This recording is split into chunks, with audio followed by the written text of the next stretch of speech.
C-Trip, Yes. welcome to Serato, Unscripted. Yeah. How are you? I'm great, man. This has been a long time coming. How are you? Great. Yeah, You're one of the best moderators that I've seen. One of the best question askers. oh, man. Yeah. No, it is. I watched a couple. I was like, checking them out. You're really good, man. You're really thorough. You're well balanced, even. You know what I mean? It's good. It's good. Thank you. Well, yeah, it's great having you here. I know we've talked about having you here for a long time, so having you on the show is really important.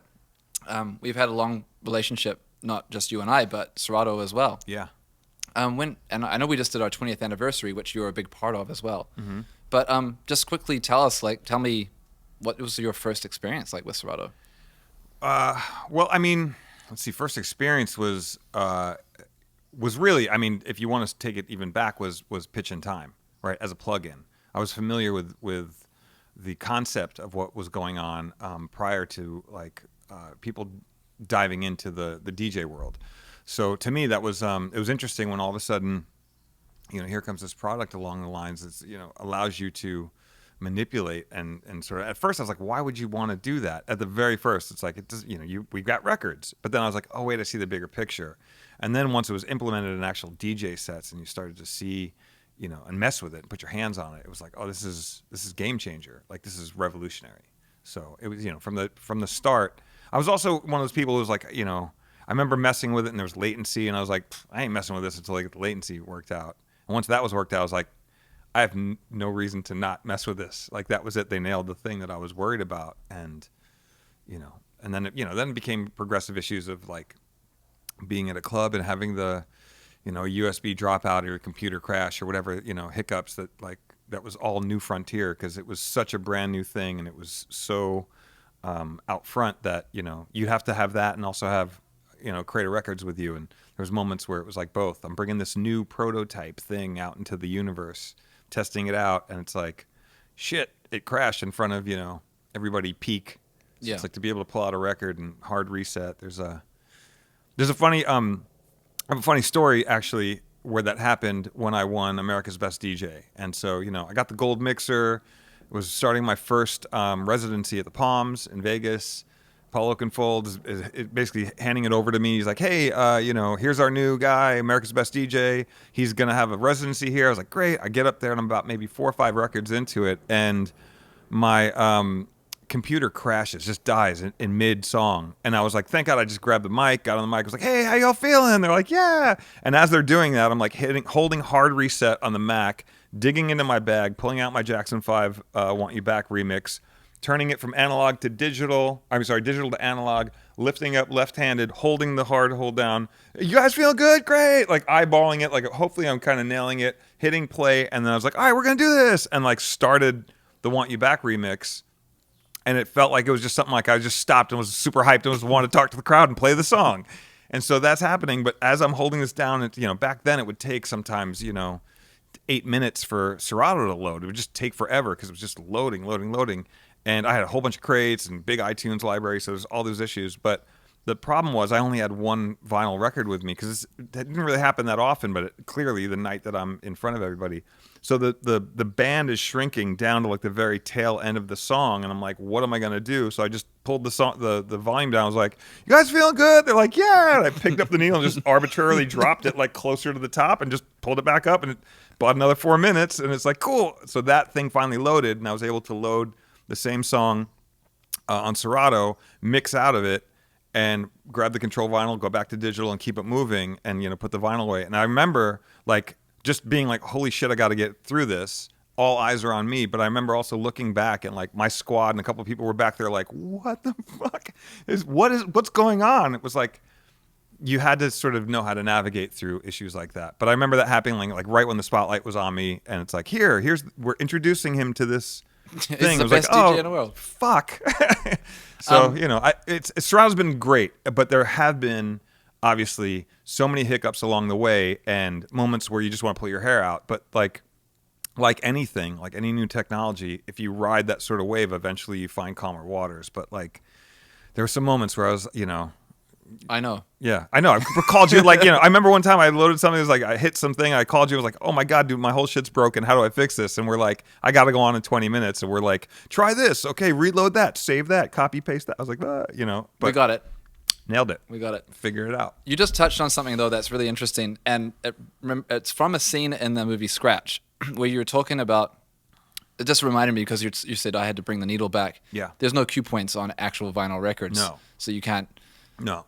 jump back very easily. You have to lift it off. But it was a really great scene where you're talking about, how there's, an instrumental part of a record and the DJ typically would speak or MC over the instrumental part of the record. And you do this great demonstration of that. Yeah. And I just wanted to get into that kind of world a little bit because I know you're an avid record collector. Yeah. You have a lot of records. Do you feel like a lot of people don't understand those kind of, like some of those really basic lessons, like how there is an instrumental version on a lot of 12-inch records? Do you feel that art is lost, or do you think people still, do that in DJ sets, or do you still do that in DJ sets? Well, I think I'm fortunate enough to have learned at a point where you had to it was crucial for you to have doubles of a song. Like if you really wanted to get in and out of the song correctly, it meant that you needed to have an instrumental version of it.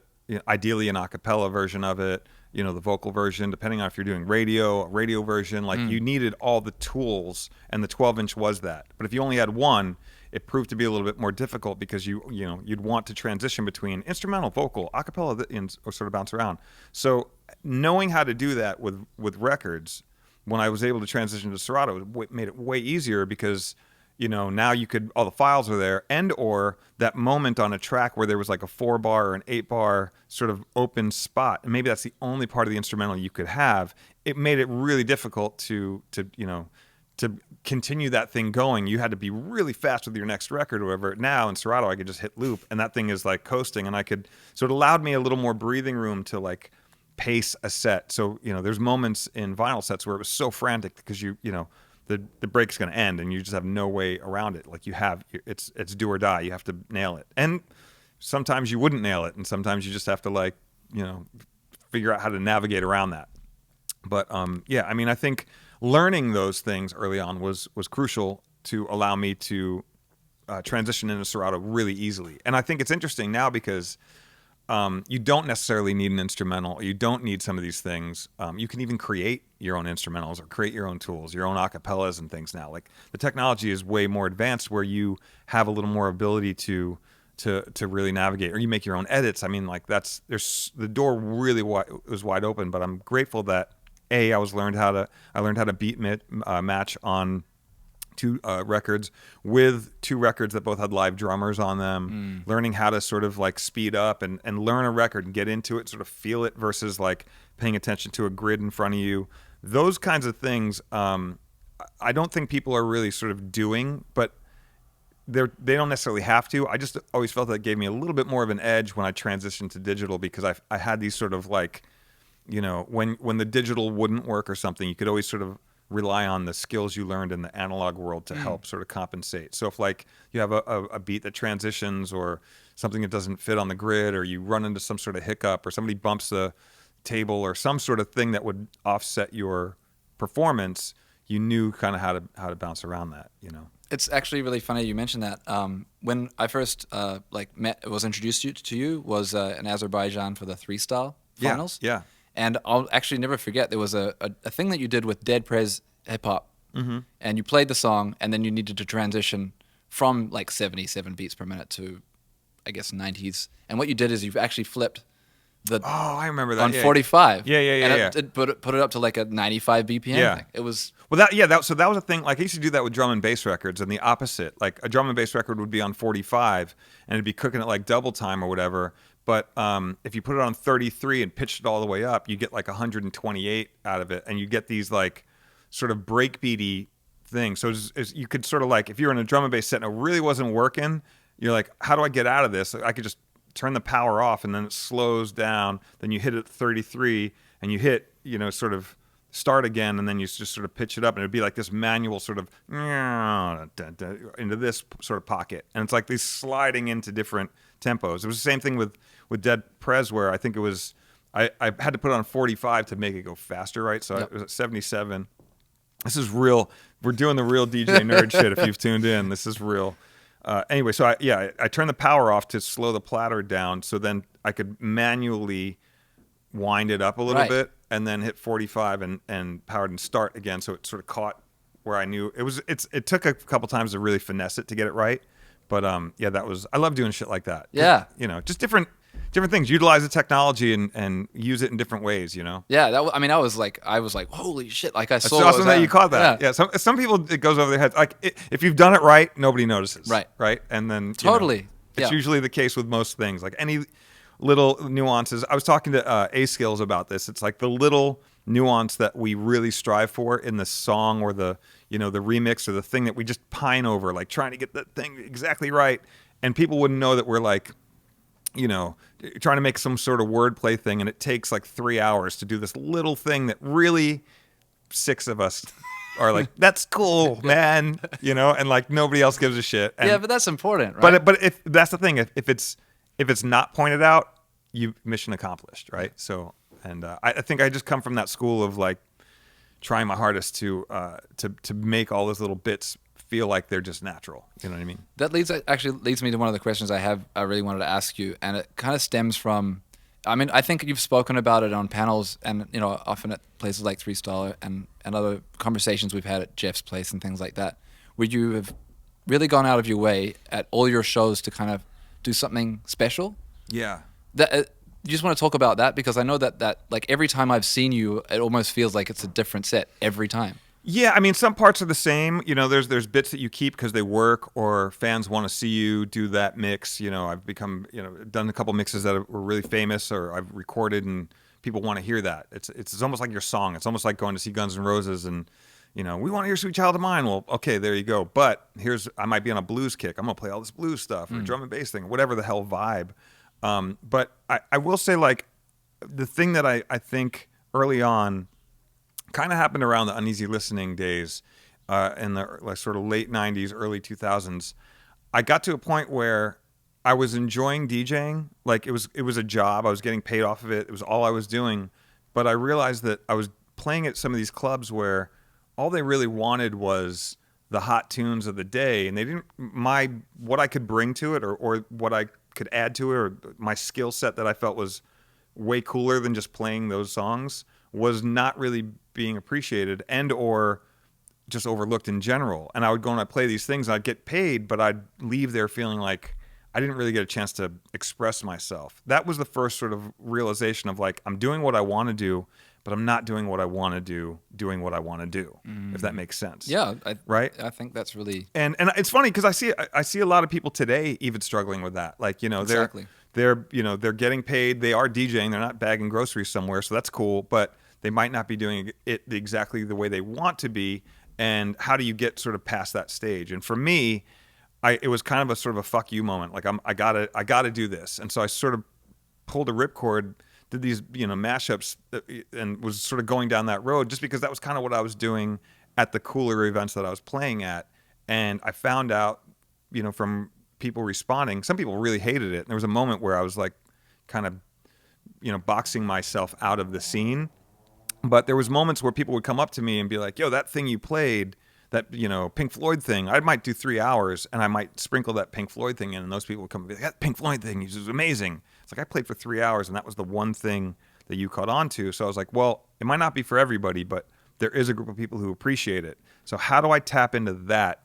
And how do I weed out from doing the masses? And there's a big transition period there of like almost having to restart a little bit. And like, I would do the gig to make the money, but it was basically started to funnel into like my own weekly that I would throw. That was like, I'm going to do this whether 4 people are there or not. Like, I'm just going to do this because this is where my heart is. And eventually I was able to offset it a little bit. And, that to me was sort of like the big transition. But to your question, it's like in watching all the DJs play, if there was a 4 or 5 DJs on for that night, you're talking about like one set of turntables in a room at a club or a rave or a backward, wherever it was. I would watch, I'd see what all the people did. And I was like, how can I stand out from them without, just, coming up there and really like banging a drum and being, stupid for the sake of standing out. But how can I sonically blend in or blend out of what they're doing into my own thing and then pass it back to them. So people would come up at the end of the night and be like, man, that was a cool night, but that guy who did the thing, have something that sticks out. And I feel like that's important to do anytime you're doing a performance or anytime you're DJing. If you can implement that in, that's the thing that I think most people who, you know, are music people or who give a shit or are paying attention will lock in and go, that person's special because I had a moment where I realized that it was a little bit above the fray of what's normal. Yeah. You know? And that's crucial. I think like for any DJ, you know, you want that because the more of those you do, and if that's really what's in your heart, not just do it to be a spectacle, but if that's really what's in your heart and that's your sound and that's your thing you're trying to do, eventually you can detach yourself from the mainstream and find your own branch and hopefully a new career and a new angle and be like, you know, because look, most DJs I came up with, we all did weddings, we all did corporate parties, whatever, and that's how you got money. But like some of the people I came up with just stayed there because it was good money, and there's nothing wrong with that. But I found it was like I gotta separate myself, and how do I do that? You know? Yeah, and I mean that sounds to me like establishing identity. Yeah. Right. Yeah. And I mean, yeah, like every time I've seen you, there's always been something special, and I know that you've said. Like even when you went to Chile, like you found a record, for example, that you asked around with the people that you were there with, what's the hot like local hip hop tune or something in Chile, and then you play that record, and you know you've done a special blend or this, that, and the other thing, and I think one of the things you touched on, you actually said that you started doing your weekly. I threw a weekly with my crew back then, which was. Bomb Shelter DJs. That was me, Emil, and Radar, and we would set up 6 turntables. And so, like, I had the gig that I was making the money in. This is Arizona at the time, which was I was at this spot called Jets and Sticks, and that was like the bottle service, if you will, club of Arizona at the time. So I'm playing like mainstream stuff on like a Friday, Saturday, making my money, but my Wednesday was with my crew, and that's when we were just playing whatever we wanted. So it was a great arc because we'd set up 6 turntables, and we'd sometimes would play, you know, all at the same time and doing just, you know, different variations. Or 2 of us would rock, and the other person would be, you know, whatever. We sometimes would bring in a drum kit, MCs, whatever it was. But we always had this thing of like sort of open, whatever happens, happens. And there was a lot of freestyle elements to that, and it was great because people would come in and we'd play like. We all loved down-tempo, chill stuff. So it's like, to be able to play the opening set, we sometimes would fight over it. Because, like, you know, I want the crowd when there's 10 people in the bar getting their beer, and I'm just playing the most chilled, stony things that I love. But, like, for people who, hey, this is kind of cool. Like, yeah, people would come up, what is that? And be like, oh, it's this record. And, you know, like, so we always wanted to have the opening slot because playing the power slot where everyone was dancing was great, too.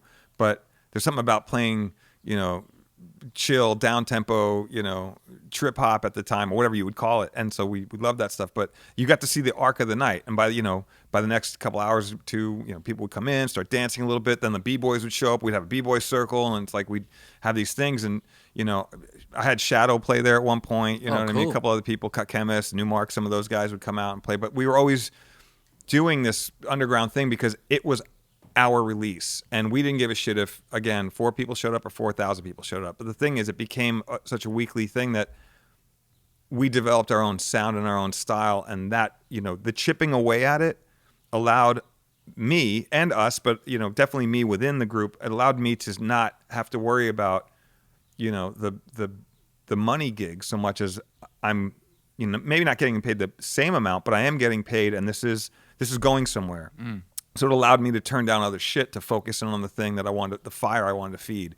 And I think that's kind of why it worked. But, you know, I also want to touch base on this. And this is something that I still feel to this day. And, you know, it's kind of a weird thing. But, you know, in the DJ community, around the, you know, 96, 95, whatever it was, I really, you know, things were starting to bubble for me in my little world. You know, the return of the DJ series that I did on Bomb Records, some of these things, like things were starting to happen.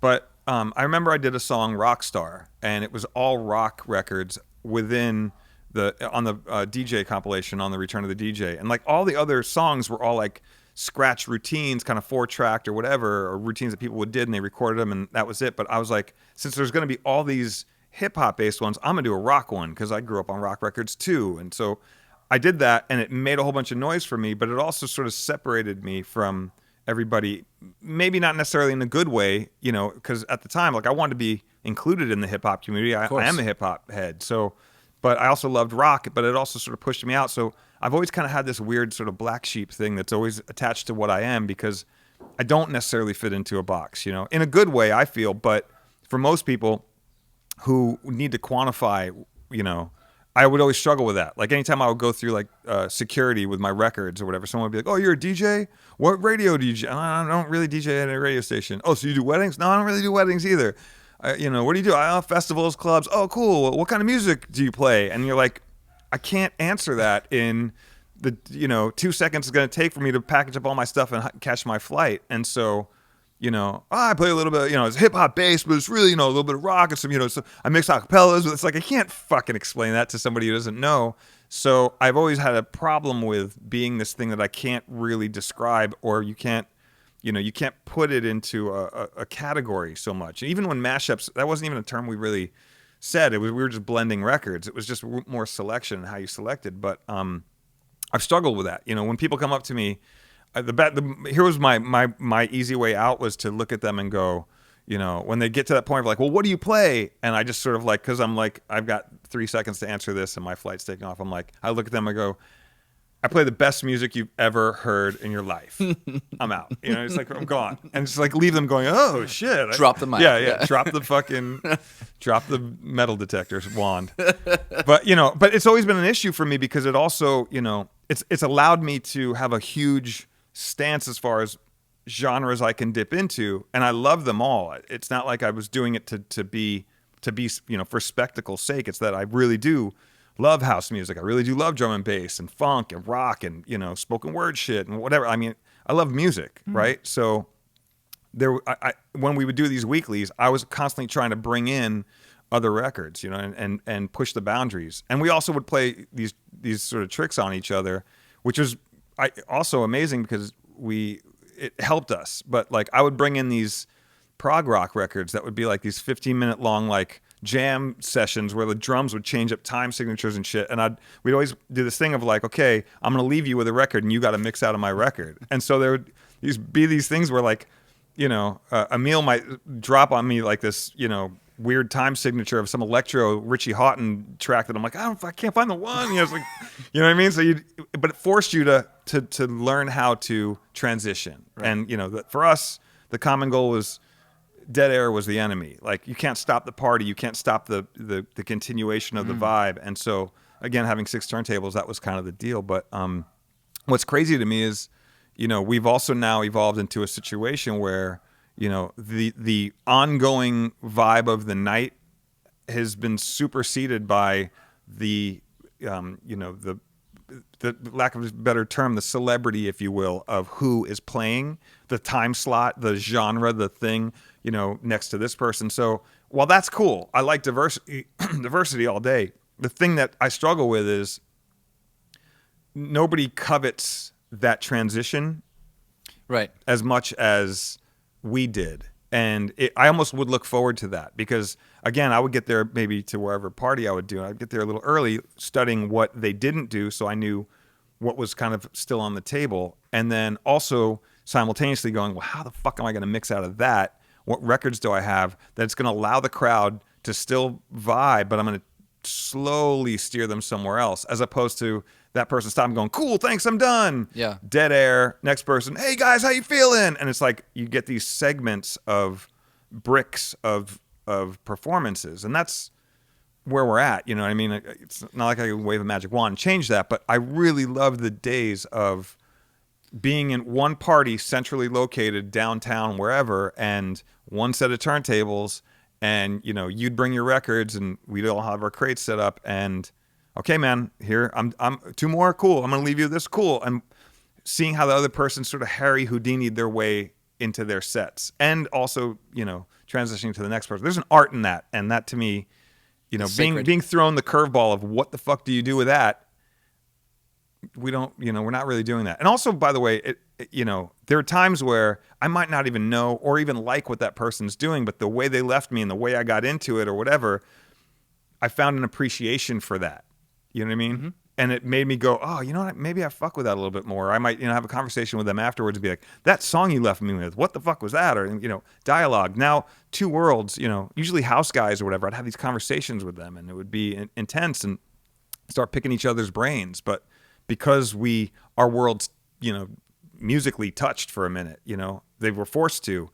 And then they also would see me do my thing. They'd be like, oh man, I just wrote you off as a hip hop guy. It's like, no, man, I buy house records and do house sets. I buy drum and bass records and do drum and bass sets. It's just you don't know me as that, Right. know? And that's kind of a problem I still deal with now. Like, it's funny. I talk to people within the industry or whatever, and it's like, I did a house set the other day for somebody, and they were like, you did a house set? I was like, yeah, I haven't done one in a long time, but it was the shit. Yeah, I've seen you do like dancehall and reggae Yeah, sets. man. Yeah. Yeah, I got another one coming up. I love that. I love doing sets that allow me, that almost force me to get in my bag and like go down in another path, because that keeps those, keeps it sharp, keeps my musical diet healthy. It's funny too because when you're talking about how you describe yourself as a DJ, one of the things that we talked about with Kenny and Jeff on this podcast was that hip hop at one point didn't exist in the way that we know it now. Yeah. And it was in fact a combination of genres. Yeah. And not even genres really, but parts of records that didn't really fit into one genre. There was jazz, there was rock, as was a big part of it. I mean, I think that's one of the great things that you kind of, I see that you do is you definitely bridge that gap.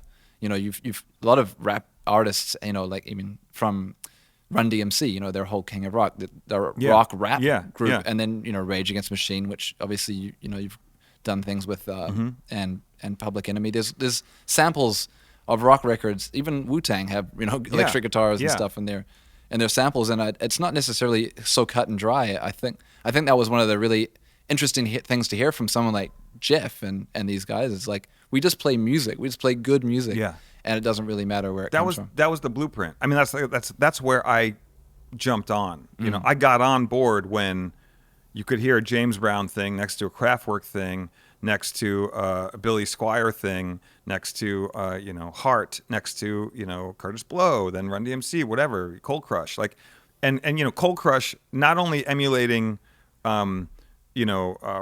rock records or disco records, but emulating like show tunes, like doing a Gilligan's Island theme routine, like whatever they do, like something. It's like people reworking pop culture or whatever exists and flipping it. And that to me that was a genius. I was like, what? You can take all of it and present it in a way that's centered around drums and rhythm. Yeah. I grew up as a drummer. I was like, this is my shit. Speaks to me. So I got on board then, and I think again around like the 2000s, I was disenchanted with the fact that the club that used to be the sort of melting pot of all styles of music, and people, they might not fuck with a certain thing, but they appreciated the variety and they looked forward to it and they were interested in that. Eventually, it got refined to a sound and sort of a thing, and that was associated with like hip hop is this and. I understand that people needed that, but it was kind of, I think it was actually 93 when I first was like, I sort of had the moment, the realization, and it was, I bought Naughty by Nature's album 1993, right? And I listened to the record, and there was like a couple of the hits that were on the record, but I didn't love the record as much as like I loved their first record, right? And that was just my taste, not knocking. I love Naughty by Nature, but at that moment I was like, this is a specific kind of sound, and things are kind of sounding a certain way, and that's what's popular, and that's cool. But I'm still wanting to fuck with other stuff, and I realized like, wait a second, I need to somehow not just be in this pool. And that was it. Listening to people's mixtapes where it's like the art of mixing songs was the mixtape. It wasn't just having new hot exclusives strung together with gunshots. It was an art of tapestry of weaving different styles together. And when that kind of all these things started to happen around that time, I was like, the thing that I love and that I grew up on and that I was excited about is becoming less prominent in the thing that is the vehicle. You know what I mean? And so I think that was kind of the time where I was like, I got to figure out a way to still stay true to the thing that I loved and was engaging with and was interested in. And there were still people who were doing it, but that's when I started to see the paths kind of split, or the tree start to branch out into different branches. And it's like, oh, well, I can fuck with some of those, but I really my heart still lies over here. And so there was that whole sort of like, you know, people dissing R&B and hip hop and like, you know, and it's just kind of weird because it became sort of you had to choose genre politics. Yeah. And, you know, and that even happened with like, you know, there'd be like, I remember when DJ Shadow's record came out, like that was a hip hop record, but there weren't any MCs on it really, you know? So it's like the fact that there was no MCs, then they lumped it into the trip hop world. And it's like, well, what is trip hop? That's a whole thing that was created, kind of like mashups were created. Like to me, this is all under the umbrella of hip hop. It's just different. And, you know, now it's even, you know, it's gotten even deeper with like, you know, drum step or fucking, you know, whatever, rhythm or, you know, so whatever, like just different, you know, different kinds where it's like, I understand it's a way for somebody to identify with a certain specific thing they like versus maybe something they don't like. But when you do that, I feel like while it's great and pure to have the thing, the extract of the tree you really love, if you focus too hard on that, you alienate yourself to all these other amazing possibilities of things. Like there was a moment early on where it's like, man, fuck house music. You know what I mean? And that was a pretty popular, like, yeah, I mean, like early statement. early 90s, it was like, you Sadly, know, yeah. But the fucked up thing is, I was like, yeah, fuck house music. But I would also listen to WBLS in New York and hear, you know, these people playing on the radio and mixing disco records into these other records and being like, that's kind of cool though. Like, so I'm like, yeah, fuck it, keep it real, but that's cool. But so I was conflicted even in my own. And I remember at one point I was like, you can't say fuck a certain style of music. Well, that I was gonna say that's the great thing about what hip hop brought, and I think I was saying to somebody the other day that like I like J.J. Cale because of hip hop. I don't even like country music like as a rule, but there is things that I like because of hip hop. Yeah. And I got introduced to it in a way that you know now I realize I do like this genre because I found an artist that speaks to me, and and I also just on touching on that house statement, I think that was kind of like a hangover from the disco sucks. Yeah, yeah. And that was like more of a socio-political kind of. You know, it's crazy. There was that. I mean, I think, you know, it's really easy. Again, why I think I'm a bit of a black sheep in the sense that I've always been kind of in my own path, for better or for worse.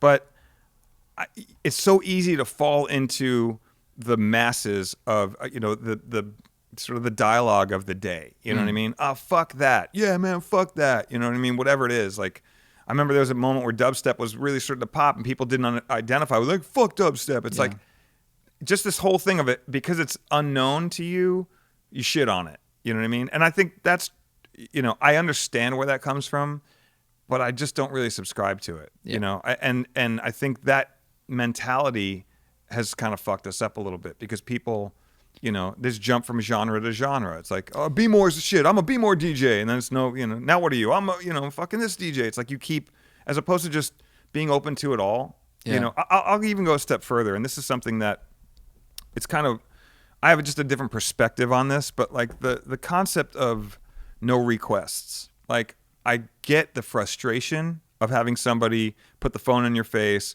or ask for something really stupid. And I will even say that probably 80% of the time, the request is bullshit.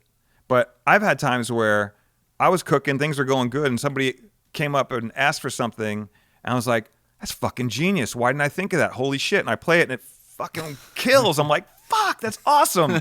Like, I look like a fucking, like, I just came up with that. You know what I mean? But it really is that guy in the fucking green hat over there. Like, he was the, you know. Yeah, it's not simple. The concept of, like, of sort of putting a block up to no requests, I understand the frustration with it, but I also don't necessarily subscribe to that because to me, I just don't like the idea of no. I think no is a like, no, it's just an immediate turnoff. And that was sort of something that I went through within hip hop. There was a moment where I was in this sort of keep it real stage and we were all like, if it ain't that, it ain't real. If it ain't this, it's not real hip hop. And I was sort of proclaiming myself to be like the filter of what was or what wasn't something. Right. And at the moment, I was very steadfast in like believing like underground hip hop is the real and this is not. And at the moment, I was young, so I was impressionable, but I also, stepping away from it a few years later, I remember somebody coming up to me and being like, man,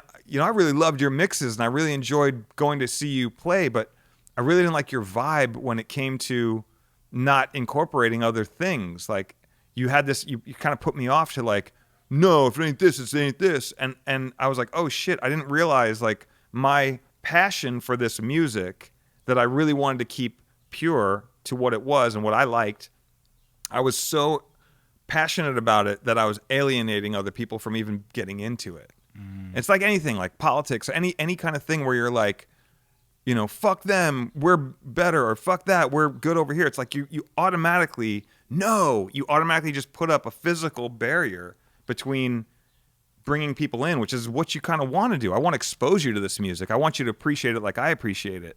And if I am saying no requests, no, fuck house music or fuck whatever, it's like, then I'm alienating the world's connecting. And I realized that it totally went against what is inside of me. And I was struggling with it. And like, again, after that happened, I sort of reevaluated everything. I was like, you know what? There are times where I'm like, fuck something, and I'm passionate about something to a degree. We all are. But the concept of not being open to including, you know what I mean? Or hearing another perspective or another person's point of view. I can still feel what I feel, but as long as I'm not alienating and saying no, I just don't like that concept of like, no, it's in the DJ community, I see a lot of people rally behind that. And I think that's awesome because there's a steadfast of like, we're going to keep it real. We're going to keep it, there's a camaraderie and like, yeah, we're all dealing with this, the drunk, Becky with her phone. But there has been times where it's totally worked for me. Yep. So I could never alienate it as a whole. Yeah. You know what I mean? I totally agree. Yeah. It might not be the most popular way to think about it, but I just, why turn away a potential great thing? You know what I mean? Of course. Yeah. I mean, that's a pretty big learning. I think it's a really diplomatic approach too. I mean, there's obviously going to be a time where you have to kind of say like, no, and there's a reason for that. Oh, always. But yeah, it's good to be not totalitarian about these things. That kind of leads into some of the things, like some of the learnings that you've had. You've been in the game for a long time, and I was just kind of interested in kind of learning about some of those things that you've really grown and matured with the industry. Sure. Obviously, requests is one thing, but there's many other things about working in the nightlife that brings challenges to your personal life, your relationships. Sure. Did you want to speak on those? There's a lot. I mean, there's a lot of different, whether it's physical or mental, financial, your perception or, how you are in the scene in the DJ community. There's a lot of things that people care about, and a lot of things people also do to hurt themselves when it comes to, some, if not all of those things. And, I can only speak to what is my truth and what I've noticed. And, it's funny. I feel like in this day and age, when somebody who's been in the game for a minute speaks on it, people tend to get real polarized again. We're in very much a world where it's like, you're either this or you're that, Yep. So it's a very sort of sticky situation. And I don't necessarily try and just, put my stuff out there, but like when asked, I have a perspective, and if people give a shit about it, I'm so cool to share it because maybe it would help them. Well, you know what I mean? There's not a lot of mentorship in this. No, there's definitely not. I mean, well, that's another problem. It's like, back when there was only like 20 or 40 of us in a scene at a town, wherever, it was a little bit easier because there was still space for you to maneuver and navigate, and like healthy competitions would arise. But, now that there's 340 of us in that same pool, everyone's clinging on to like whatever it is. And I understand that, especially if you've cultivated something, you don't want to lose it to some herb who just comes along and will do it for $50 cheaper than you, whatever. But the passing of information and the camaraderie within this circle, I feel, is a little in jeopardy, and even more so in different genres. Like they don't speak to each other. You know what I mean? Like they don't really communicate. It's not like, there's a big potluck where like, oh, the trance guys and the fucking, dubstep dudes and the, whoever, all come together and we all just vibe. It's those days are kind of gone. It might be, in some places, not that I've seen it, but if we could share stories with each other, we'd be so much better off. And I've had to learn a lot of things on my own.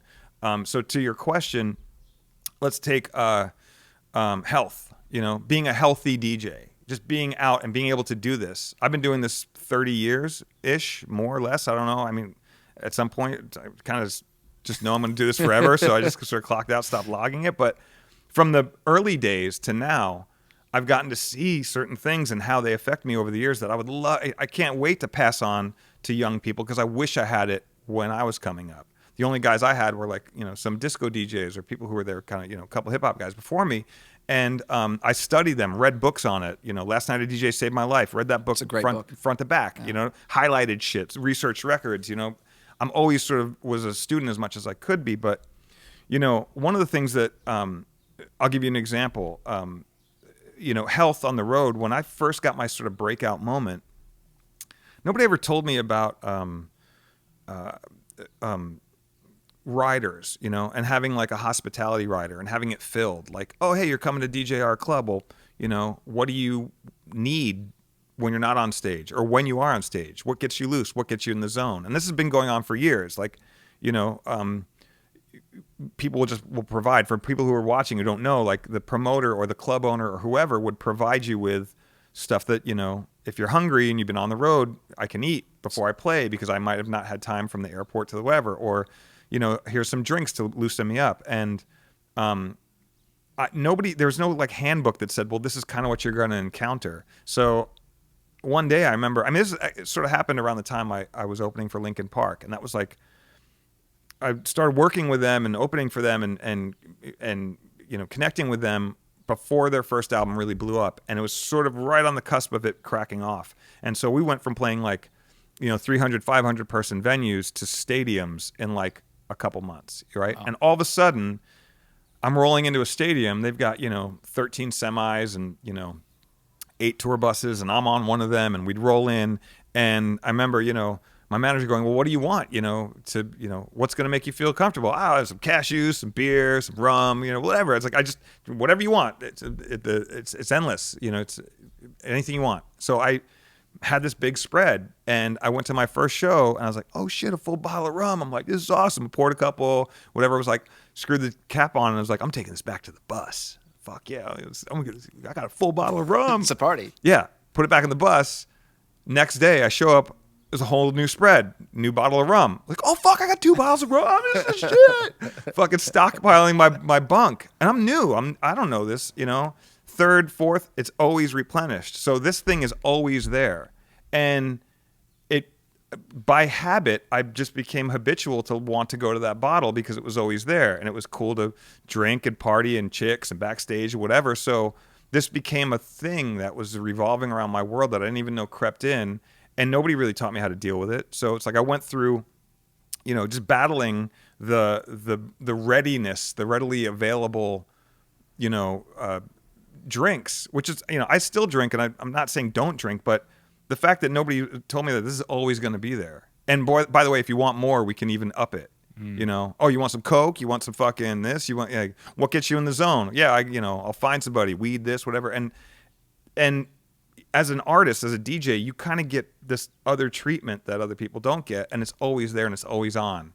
And I found myself falling into that role and not really having anybody else to sort of reach out to and go, hey, what happens when you have 6 bottles of rum in your bunk and you sort of realize, holy shit, I'm, this is a thing, and I'm drunk every night. Like, I didn't have a soundboard. I had to sort of navigate through that on my own. And you're on the road by yourself, right? Typically. Yeah, for the most part. I mean, I'd bring like a tour manager or somebody else on with me. But, again, if they do the same thing and the people are partying and the backstage passes and the girls and, whatever, and you're young and you're chasing pussy and you're fucking hyped and you're opening for one of the biggest bands in the world, sold the most records that year. Like, it took me a minute to understand, like, my career went from here to this, but because it sort of did this arc, there was no real way for me to wrap my head around it. So, I mean, again, many, many years later, after going through and battling, some issues with that and, like, dealing with alcoholism or just dealing with, the abundance of that being around and trying to figure out how to navigate through that over the years, I figured, okay, well, the pendulum's got to swing another way. So I started like figuring out how to be a little more healthy and doing juice cleanses and the benefits of counteracting that. It was a little later on in life, but I found the excess was here and the good was here, and I found a way to sort of be in the middle now.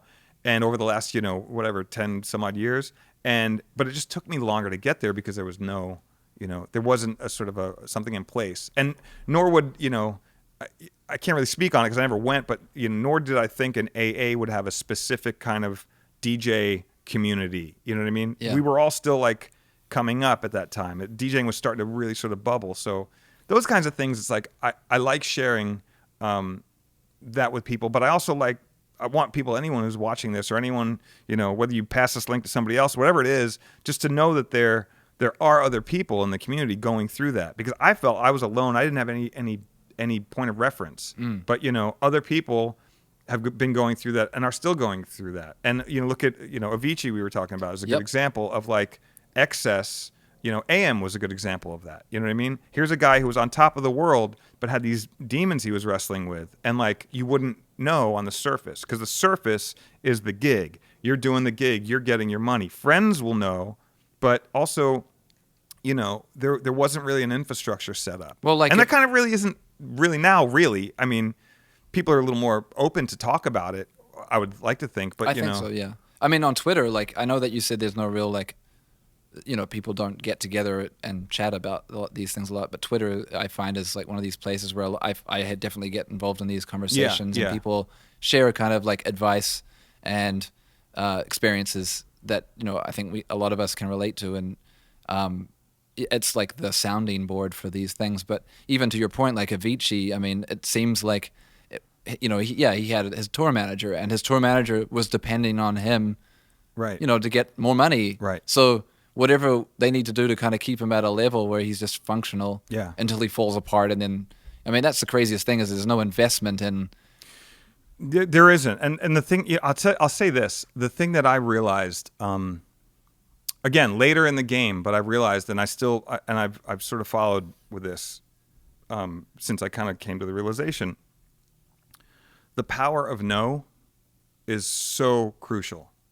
And I say that on many levels. Like, set a thing with yourself. Okay, I've got 5 gigs this month, right? And they're all big gigs, whatever.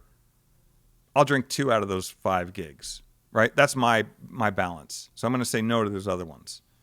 Take it a step further. Hey, we want you to DJ this gig. Well, the fee is this. And I know where my fee is, but they're coming in under.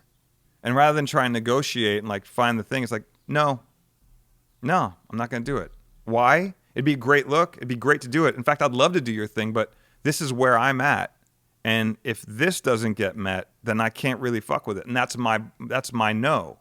And not saying it in a shitty way, but like knowing knowing your value, knowing your worth as a DJ, knowing your worth as your health. It's like, hey man, I need to get some sleep. I need to get, I'd love to go out and party with you guys and go see this DJ or support this, but it really is crucial for me to get a good night's sleep because I got a whole bunch of shit coming on. Or, those kinds of things are not easy to say, you know what I mean? And people think that the repercussions of them are going to be like, oh, well, that dude doesn't drink anymore, whatever. Or, oh, if you're Mr. Moneybags, this is you won't come down from this fee. It's like the worrying about the response or the reaction to it. I used to be a little apprehensive about that. Now, I don't give a shit. You know what I mean? Like, well, yeah, it makes your value, your personal value, go up. Scarcity is good. Everything. And then when you do those things, you're more like I can relate, and I find that even by doing less, when I do the things that I do agree to do, I'm better at. You're more invested. Yeah. And I commit, and I'm really like present for that. Well, it's interesting because it's the arc, right? As a young DJ coming up, it's the opposite. It's the power of yes. Yeah. Fuck, I'll say yes to anything. I'll DJ on the fucking corner. I don't give a shit. What, you want me to do a mixtape? Here's 3 mixtapes. You know what I mean? Like whatever it is, like you're trying to get put on. So you're about hustle, go, grind, whatever. Any opportunity, knock it out, bang it out, put my name up there. I want to be perceived as this. And the thing is, you fall into a pattern of just doing that. And once you sort of get to a point where things are good, man, Slow the fuck down. Stop. Take inventory. You don't. For me, I didn't know how to just stop. And by the way, if I stopped, the amount of fucking trains that on my train is just gonna. It's like a pileup. I'm about to get hit with all this shit because I haven't turned around and dealt with any of it. And that was something that was kind of big, man. I on some real shit. I was married, went through a divorce, and that was kind of a moment where I took inventory. You know what I mean? I broke my collarbone snowboarding, and it was this moment of like, it had always been on 11, volume turned up, go, drink, go, fuck it. Yeah, make that money, fucking go to that party. Oh yeah, I was going to take this weekend off and go do something cool. Oh, they added an extra, 20 grand to that fucking thing. Cool, I'll do it. Fuck it, let's do it, man. Oh, they upped that? I said no at this fee, and they upped it to some astronaut. Fuck it, let's go. No perspective. It was just go. When I broke my collarbone and had surgery, it was like the hand of God sitting me down and going, sit down for a fucking minute. Time out, motherfucker. Like, take inventory. What matters? What doesn't matter? What have you been running from? And it was sort of a sobering moment for me. That's when I started doing the cleanses. That's when I started going to the gym a little bit more and just also realizing what I did and didn't want to do. You know what I mean? Like, there were certain clubs and parties and venues that I would go and play because the money was great, but I fucking did not like being there. You know what I mean? And I made it work, and they wouldn't have known that, but I knew it. And I would get on the plane and go back home and be like, am I doing the most useful thing with my time? Am I doing what I'm set on this planet to do? Or am I just being a whore right now? And that's, who the fuck says that to themselves? Especially when you got this crazy money coming in. But it also had gotten to a point where I've been doing it so long that I created a nice little cushion for myself financially, stability in the scene, that I could do that. So it went from the power of yes to the power of no. And I'm probably at the power of like, I'm found my balance. So I'm sort of maybe I will, maybe I won't. I don't fucking know. But like, I know the power of both, and I know what matters to me. And so I would have to say the last 6 years or so of my career have been the most, I've had the most fun because I'm doing really what I want to do. And I'm it's funny too, because once I carved out space to not do things, all the space that I had was starting to be filled with things I really loved. And it's like, I had the power to do that the whole fucking time. And I didn't realize that, you know what I mean?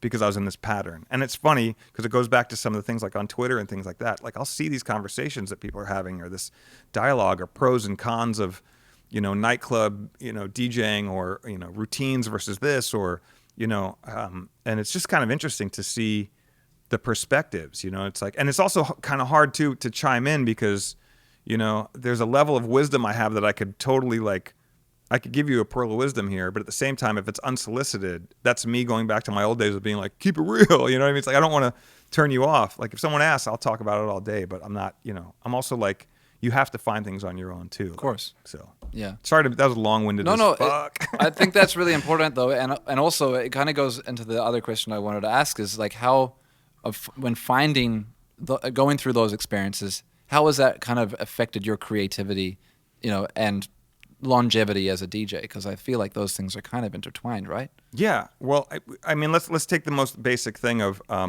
digging for music, right?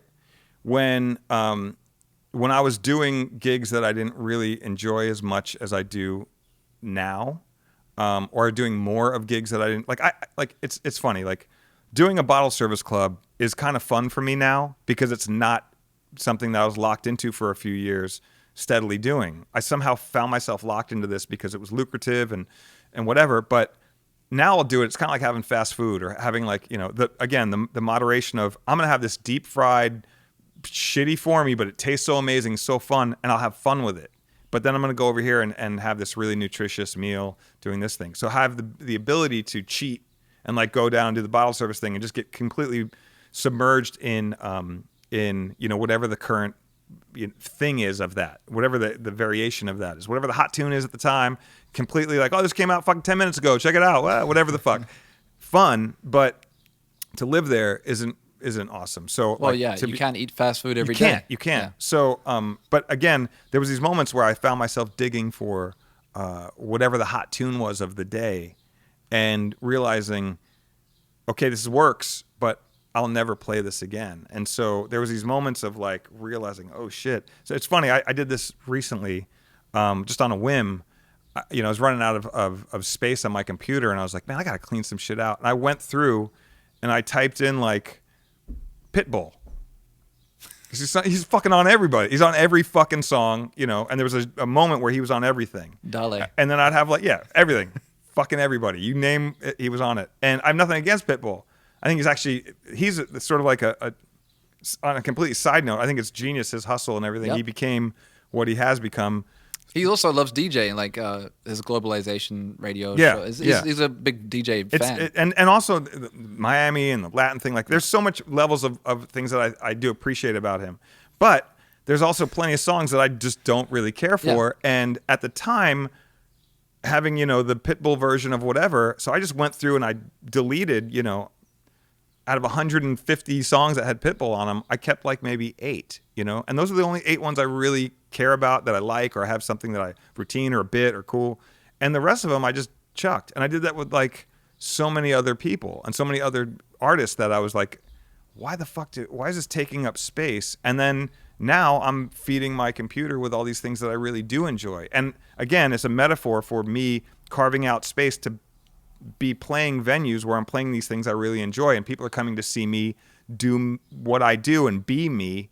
And so it's like that thing of like, I'm in a much better place musically. You're talking about, being inspired or being creative. It's like, that's what's allowed me to do that, is by carving out this shit that like, it took time. It wasn't like I'm not going to do these clubs anymore. It's like, no, that was for a moment was bread and butter, but like, carve out that space. It allows me to do some more things that I enjoy. You know what I mean? It's finding a balance of some sorts, right? Balance is key. People, look, again, not to be fucking preachy or anything, but balance is the thing. I would say at this point in my career, it took me that long to find it. You know? It's like fucking getting a mix. Like too fast, too slow. Oh shit. Oh, and locked in. Okay, now we're riding it. That's my career. That's it. You know what I mean? And to know, like, you can't just start a mix and be like, oh, it's on, unless you're on, quantize or some sort of thing. But like, that's not you. That's not the Jedi in you. That's that's the things around you allowing it to be. It's different, man. When you also have something to sort of lose, and you have the ability to not, saying no is scary, because it is. There was also moments where I turned down a lot of shit and was like, fuck, you know what I mean? I need to be doing the thing I want to do, but the transition isn't easy. And, I think anybody who's going through this, it's like, as a DJ, if you're up there and you're DJing and you're not enjoying it, you're not, how do you get to a place where you are? Because there's nothing worse to me than hearing a DJ who's just unhappy sonically, you know what I mean? Yeah, you can definitely tell. Yeah, I can, and there's a difference between someone who's super stoked. I might even there might be some music that I might not even technically enjoy, but if the DJ's having a great time with it, I'm way more open to like being into it, because there's some passion and bits and pieces in there that I'm like, oh, what am I missing?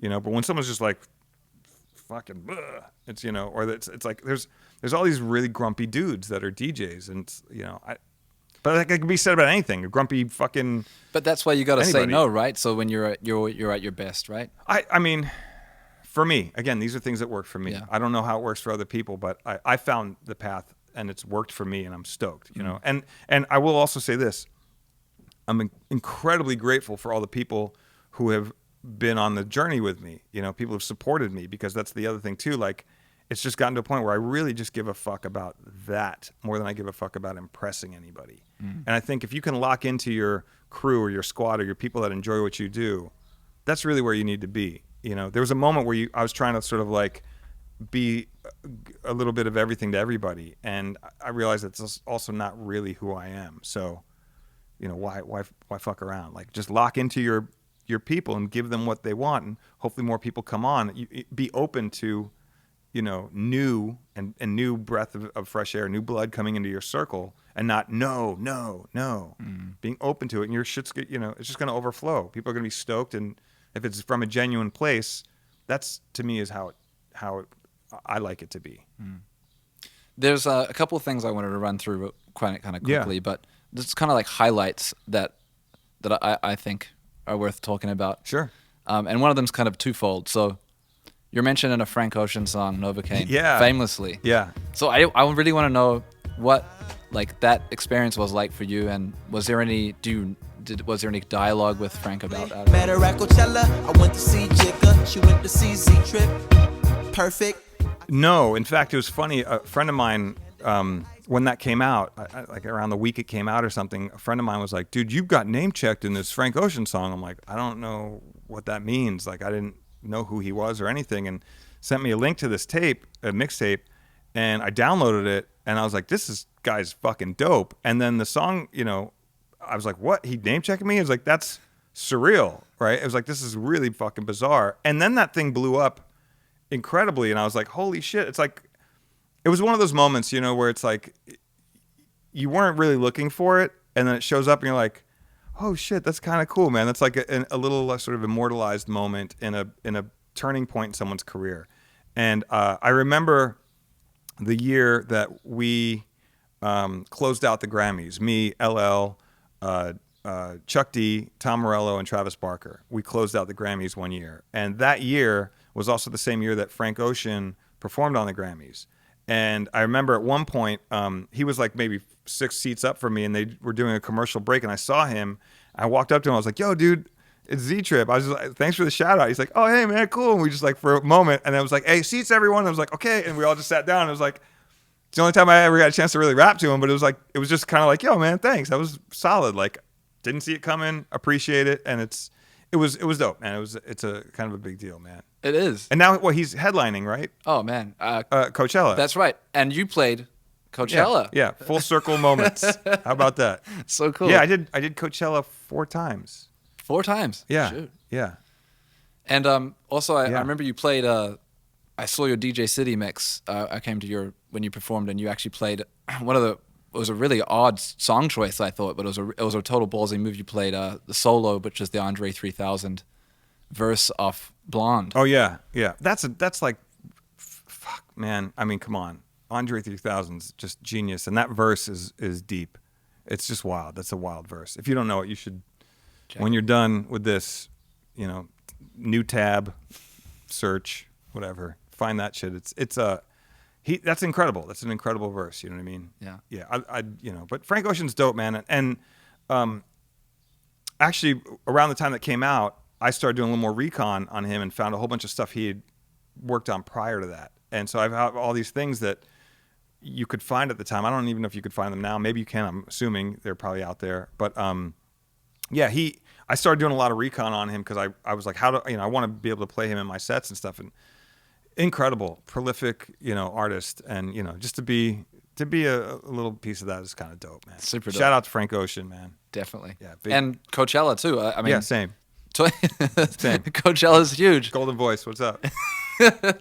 Yeah. But so you played 4 times, and can you talk about like what that's like playing? I mean, it's definitely a different. It's not a nightclub environment, so. No. I mean, the first time I played, I think it was like the second one they did or something. I played like a tent early on, and it was. I want to say it was one stage and one day, or maybe it was 2 days. I don't even remember, but it was in its smallest stages as a festival. The next time I went back, I want to say, it was I played and brought Beck out at the end of my set, and that was like a completely unannounced impromptu moment, and it was crazy the way that one came together because Paul Tillett, who is the head of Golden Voice, we were in a golf cart going to one of the tents, and he's like, "Man, he's all stressed." I was like, "What's wrong?" He's like, "Man, I got Beck here. He wants to do a surprise thing, and I don't know where to put him." And I was like, "Put him on my thing." He's like, "You sure?" I'm like, "Yeah." And so I was like, "We could do a jam together or something." And by the way, if you don't know me, I love collaborating. I love jamming. I love impromptu, and that as an artist is great because it keeps the blood flowing. You don't know what you're going to get, and I enjoy that. So basically, as I was walking up to go on stage to do my set is when I met Beck, and I was like, "Hey man, we should do Where It's At, 2 turntables, a microphone." He's like, "Yeah, cool." I was like, "How about I run a break beat? We'll do like verse, chorus, and whatever, double chorus at the end or something." And he's like, "Yeah, cool." I'm like, "Great." And that was his bass player, and Justin. As I met him, I was like, "Cool. So you got a bass player with you?" I was like, "Cool. All right. Well, all right. So I'll run the beat, and we'll just I'll play the song and then I'll stop it and I'll be like, hey, whatever. And he's like, cool. And we just pound, bam, done like in a minute. And I was like, I got on stage. I'm like, I don't know what the fuck's going to happen with this. Did my set, played where it's at, stopped it, and was like, you know what? That's a cool song, but instead of playing the song, how about we bring Beck out and we just do it live? And the people were like, oh, shit. And this is like when Coachella didn't have guests announcing, like there wasn't these moments, but brought him out, did that. I think the next time I went back, I brought out Chester from Linkin Park. He and I had a song together, so I brought him out as a surprise guest on mine. And then the year or a couple years after that was the one where Jay-Z played, and I did that was the Frank Ocean moment. Wow. Coachella. That's it. Yeah, fucking amazing. That's crazy. The other thing I wanted to ask about was, you touched on it a little earlier, was working with the Motown catalog, remixing your remix of Jackson's 5. Want You Back. Want You Back. Yeah. I mean, that's like it's a DJ classic. Yeah. But, why did you choose that song? What was it like working with like the Motown catalog?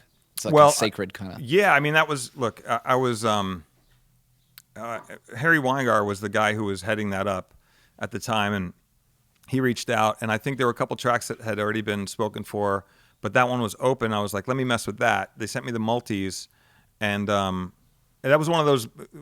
It's such a tune. It's such a big tune. It's such a a coveted piece of. I mean, it's Motown. Like you can't fuck that up, right? So I sat and I listened to each track soloed, percussion, guitar, bass, drums, hi-hat of the drums, like everything. So I just listened to each pass by itself to really hear what was happening on each thing. And it took me a minute to do that. But I remember like I would put it on and I'd like walk into the other room, and I remember I was brushing my teeth and this guitar lick happened at the very end of the guitar stem.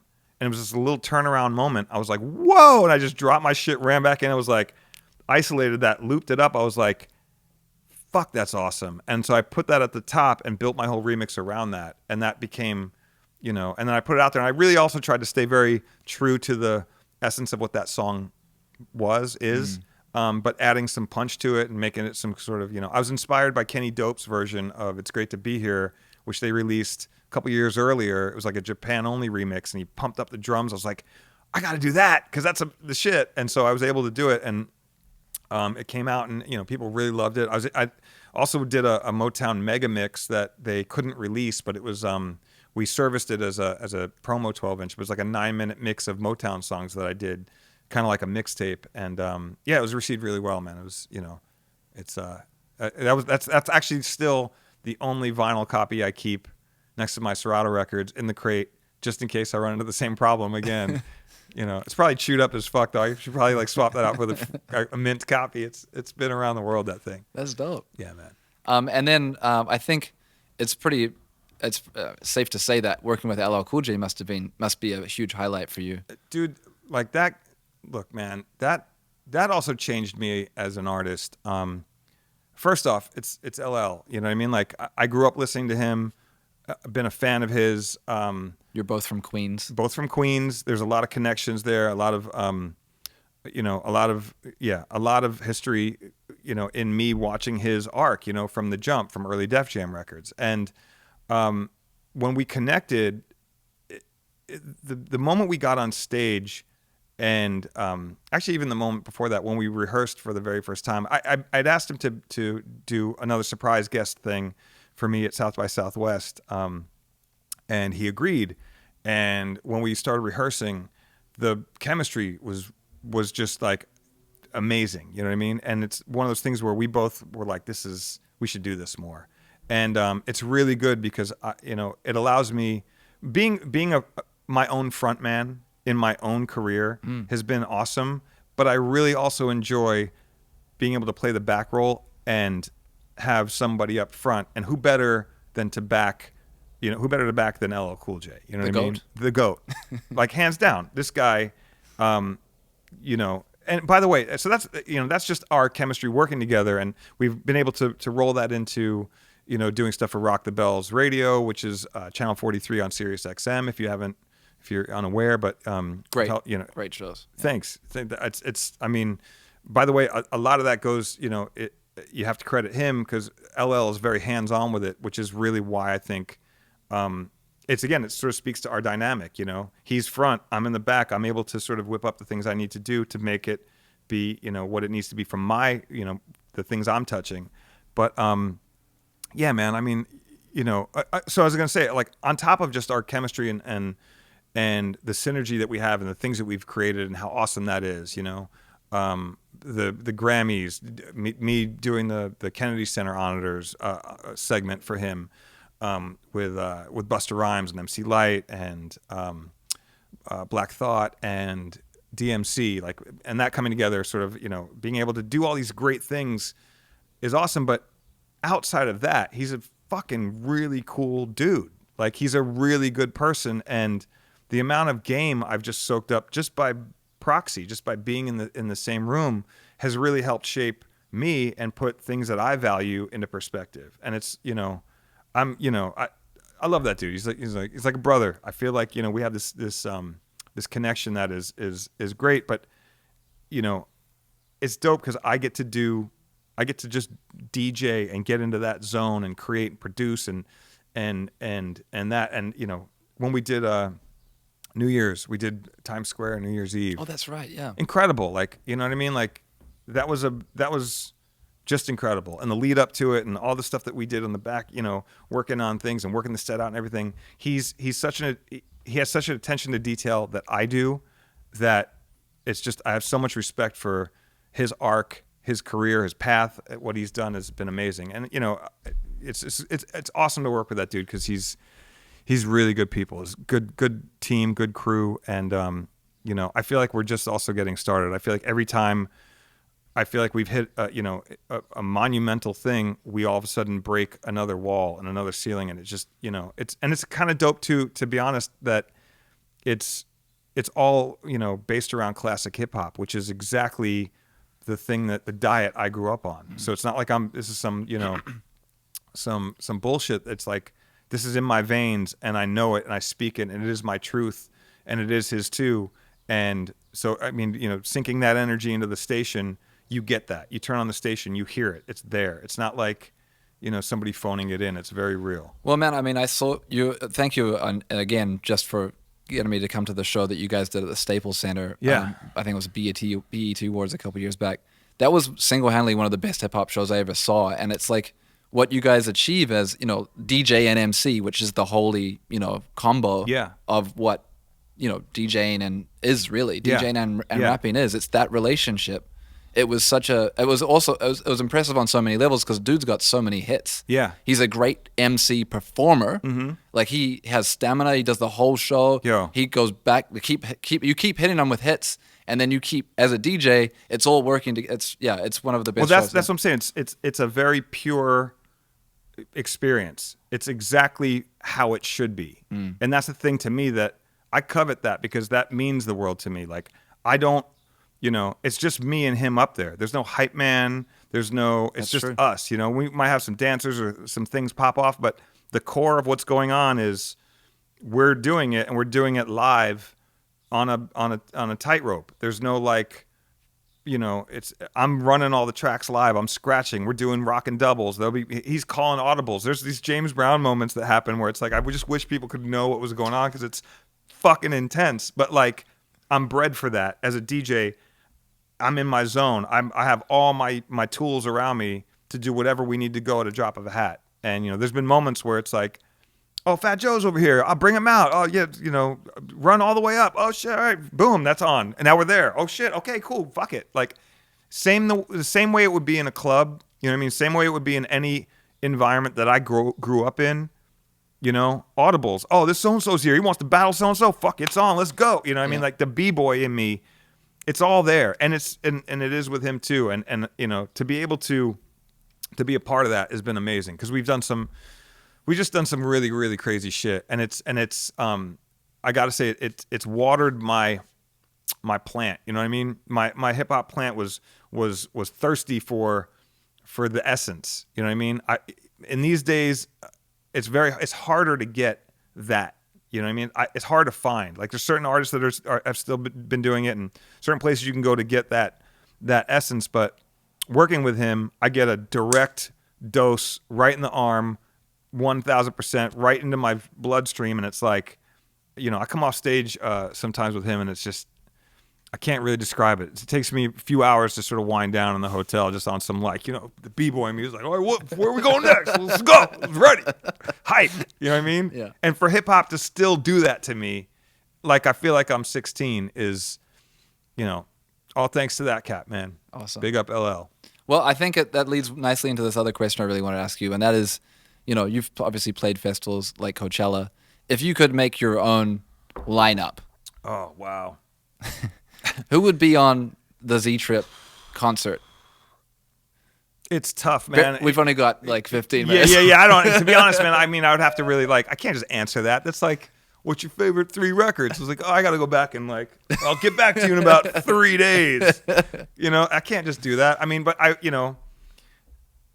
ideally, what I'd like to do is I'd probably have one stage or 2 stages next to each other and just go back and forth while one's setting up, the other one's, But it would be the most, bugged out, some heavy metal thing next to a drum and bass thing next to a Tibetan throat singing moment and to a b-boy, fucking, some, I don't, you know what I mean? Like, and then, I don't know, some Bjork, just fucking all over the place. You know what I mean? It would have to be, but ideally, the best way to do it is if I was there with a set of turntables and leading into the next person and leading into the next person. That would be, I'd have to mix it. That's how it would be my festivals. I couldn't just be like, all right, you play. It's like, no, you got to fucking come in on this drum break. You ready? You lock in. You know what I mean? It would have to be the continuous mix. You know what I mean? And then maybe at the end, we all get on stage and fucking play a meter song or something. I don't know. That's dope. I gotta see this. I want to see. Yeah, this. yeah. I don't know. Well, let's work on it. You and I. Let's petition. If you want to see that, hit like and subscribe. Thank you. We were gonna do that. Yeah. I don't know. No, that would be dope, man. Cool. Speaking, just to wrap this up though. Yeah. We were talking about this before you came, but that's a really cool hoodie. MF Doom. MF Doom. Yeah. Can we just talk about Doom for just a hot Sure. second? Sure. Favorite Doom tracks? We were talking about. I mean, you had a couple. Yeah, I love Saliva. I think that's one of my favorite tunes. And it's also RJD2 doing the beat. There's a certain something I love about that. Mr. Clean, I think was another one of my favorite tunes. The Food is pretty much everything off that. Prolific. The Rock Cocaine Flow with De La. I mean, like, the dude's prolific. If you want to take it back to the KMD days, it's like, come on, man. Really specific MC, really dope. And a lot of people don't even know. You know what I mean? Yeah. But one of my favorite Doom stories, I don't even know if this is true, but it was told to me, and I thought it was kind of the most genius shit. It's kind of like on some Cool Keith shit. There was this moment where people were talking about how Doom was sending out like fake Dooms to do shows, like imposters, like so with a mask. With a mask, but he would just lip sync to his thing, but like. You can't tell behind that mask. Yeah, you couldn't, but there would be, I guess he found a guy who's kind of his same build, wore the mask. I don't know how real this is or isn't, but apparently he'd be like in, New Orleans or whatever doing a show and also simultaneously have a show in like San Francisco. This is back when you couldn't really, it was harder to track this down. It wouldn't be like, oh, there's a IG Live. Yeah, whatever. Yeah. So, but apparently that was going on. I thought that's fucking genius. That's like, sending out who knows if either of those were the real Doom, because a mask, it's like, he could just be sitting at home fucking playing PlayStation and like caking off. Like, it was just the most genius, like, I'm gonna send out my minions to to get a Z Trip mask, man. Yeah, right. Well, if you think about it, like anybody who's done that, Deadmau5, Daft Punk, Blue Man Group, it's who the fuck knows who the fuck they are, you know what I mean? Like, and I think there's a certain genius to that. Like, I'd be lying if I wouldn't say that I was jealous that it's like, you don't even know. Daft Punk could be just chilling in France somewhere and like 2 guys are up there just fucking roboting it or whatever, touching shit. You don't know. True. So, you know, but I love that. I think there's ageless. Yeah. Yeah. I mean, it's funny, like even the argument sometimes, not to open up another can of worms, but the argument of like, us as DJs being technical, and I'm a fan of anyone who's super technical, but there's also a level of, you see some of these people and they've made it necessarily work without really having to do that. If they go up there and hit a couple buttons, Like there's a part of me that wants to hate that, but I kind of can't. If it's working and you're making your money and you guys are all cool with it, it's not my cup of tea in the technical side, but you know, there's this again, I'm trying not to be a hater on anything anymore. Like there's just no room for it. It's like if I don't fuck with it, I just don't fuck with it. But I'm not gonna be like, you ain't doing it real. Like, you know, the b-boy in me wants to say that, but it's also, you know, in this day and age, man, I mean, who's to say What's you know, right or wrong? Yeah, I mean, I have what I like and I know what I like and I subscribe to the things that I enjoy and I try and push the culture that I enjoy, and I try to rep for that culture, and I try and, you know, be a part of that in any way I can. But you know, ultimately, I think all these things boil down to, you know, to the individual and the crew or the squad that they sort of have around them. And it's like, if that's your community, good for you, man. You know. Yeah. Who's to say what's right on what you should and shouldn't do? Or Yeah. I guess the law. Yeah. Yeah. Outside of that. Yeah. Even that's for debate. Yeah, now, especially now more than ever, the law, courts, and things of that nature, politics, it's crazy. Musically, though, it's subjective art, right? Well, yeah, I mean, completely. I mean, that's the thing, like, you know, and, you know, it's funny because in some of those instances where it might not be the thing I want to promote, I will always try and find something that I enjoy in it, or at least if I can relate to it. And, you know, here's a good example of something, a story that changed my perspective. When we were going out and doing the 45 sets, me and Cut Chemist and Shadow, the product placements and the brain freeze and that whole thing, we took that around the world. You know, I think it might have been one of the first 45 tours, right? Yeah, well, at least I was aware of that I know of. I mean, yeah, I could be wrong, but I think that was one of the first ones. But we went to UK, and Keb Darge went on before me, and I met Keb Darge that night, and I didn't really know much about him. And here I am with all my records with, you know, stickers on them, doubles, you know, all meticulously laid out with my set, super technical, like fucking everything. And Keb Darge went on, and he played a record. And he got on the mic. He's like, "This one's, you know," with his accent. "This one's, you know, a real stomper from, you know, from wherever, you know, India or something." And played this track, and people were like, "Yo," it was amazing. And as the song started to end, it just faded out. And he got on the mic. He's like, "Here's another one from there, and this is a real killer." And he plays it, and it's like starts and just plays. And I was like, "He's not even fucking mixing." Oh my God! 4 songs in, I was like, "This is fucking bullshit, man. Like this is." He should be mixing. He should be, you know, what's you know, the youth in me was like, fuck that. But 5th song in, maybe even 3rd song in, he had the place on their feet, losing their fucking mind, murdering, killing it. And I'm like, I'm doing too much. I'm doing way too much, man. All this shit I'm doing, way too much. He's just playing the fucking song and he's selecting it. I was like, head blown, cracked. I was like, wow, all this shit that I thought matters doesn't matter in this instance. Sure. And that was a moment where, again, a lightning bolt of like, okay, I'm still going to do what I do, and I still am going to push this culture. However, this guy brought 30 records and played them. I think that comes right back to what you were talking about earlier, though, right? That like that's his identity.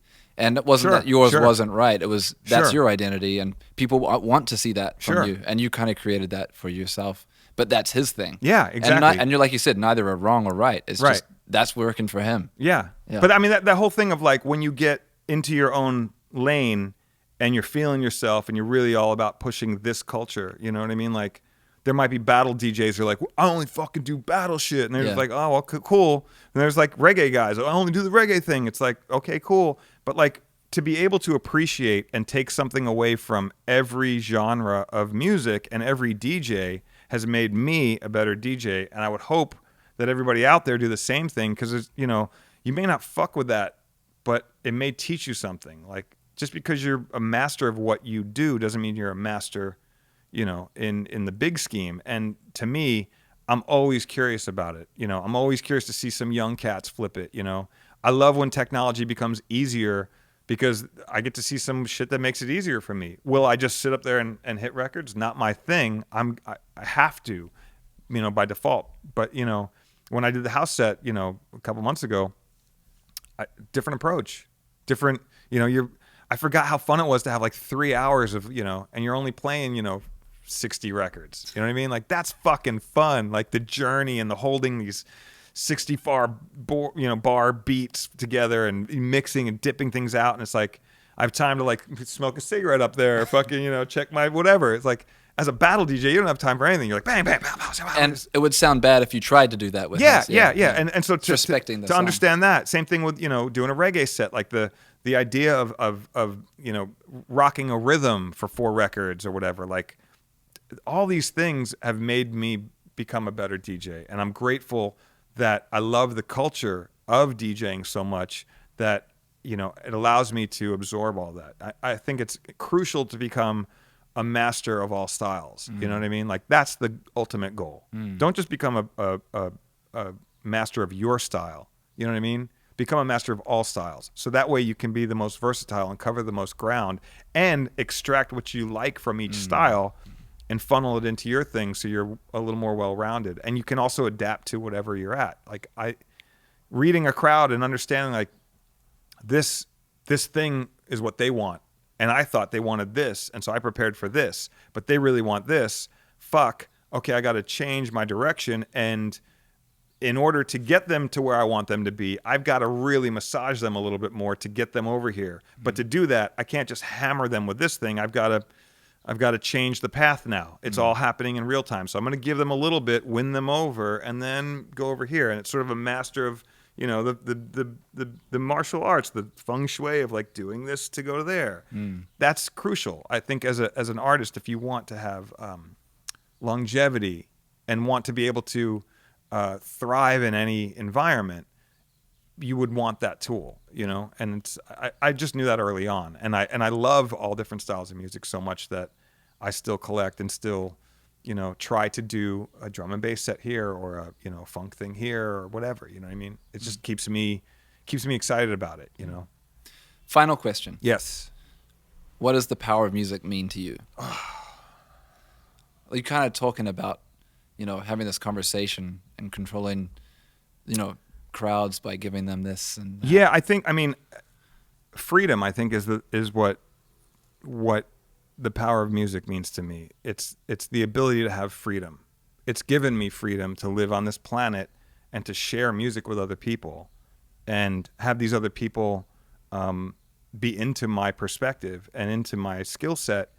It's given me freedom to not have to work a 9 to 5. You know what I mean? It's given me freedom to be able to look at things and be my own judge of how they should sound or how they should be presented.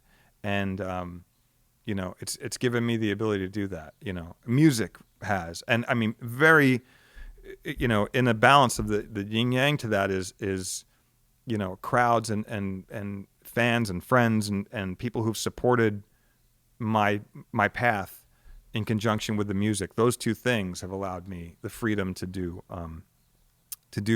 this for a living and to be able to share it and leave something behind and hopefully inspire people and hopefully push boundaries or make people rethink their approach to DJing or what could work or possibilities. But the power of music has allowed me, at the end of the day to have freedom and, musical freedom and freedom in the workplace that I work in. So very, very grateful for it. You know what I mean? There's not a day that goes by where I'm not, aware of the special environment that I'm in and the people, I got to spend the day talking to you about this stuff. You know what I mean? This is amazing. And I love being able to share, and it's, yeah, man, I'm forever a fan too. Yeah. It definitely shows. Yeah. If the funny thing is if I wasn't getting paid to do this or I didn't make a living doing this, I'd still be doing it. You know what I mean? If I worked at the post office every day, I'd come home and log some hours, making mixtapes or whatever for me or for my people around me. I just have to share. Like, I always want to be like, oh, you haven't heard this? I got to play this for you. And I always want to hear, what do you got? Like, there's the swapping of music, I think is, again, it's the freedom to be able to give and receive, and get the most of that stuff in my ears before I leave this planet. That's awesome. Yeah. Well, thank you very much for coming, Z. Yeah, man. Yeah. I'm glad we could finally do this. Yes. Shout out to you guys. Shout out to you, Z. Big up Serato. Yeah, thank you, man. Yeah, man. And I guess it's dinner time. Down for that. Thank you guys for sticking around to the end out there. I see you and you down there. Shout out to Sonny. Sonny, man. Shout out to Sonny. That's the dude right there. Turn the cameras on that. Hold on. While we do this, while we're still recording, hold on. You guys don't even get to see this part. But check this out. What do you know about this? Oh my God. Hold on. What do you know about this? Just missed it. Yeah. Look at this. This is what's happening behind the scenes. What do you know about this light right here? What about that light over there? I've been looking at that thing the whole. I'm blind. That's Matt Perry. I'm Z Trip. This is Serato, Unscripted, and we're out.